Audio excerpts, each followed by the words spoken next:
Hi my internet friends, in this video I'm gonna show you how to fix like this type of error. So basically I want to install here a Filmora effect, but when I double click on here, that time I'm showing like I'm got like this type of error. So how to fix this? Basically it's very simple tricks to fix this.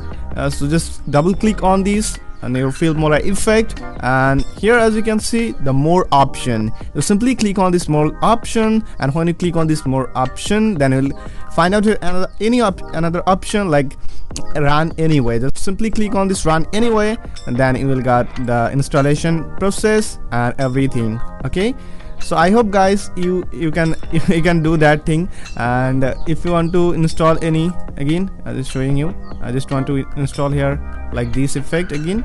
So again I double click on here and it's working.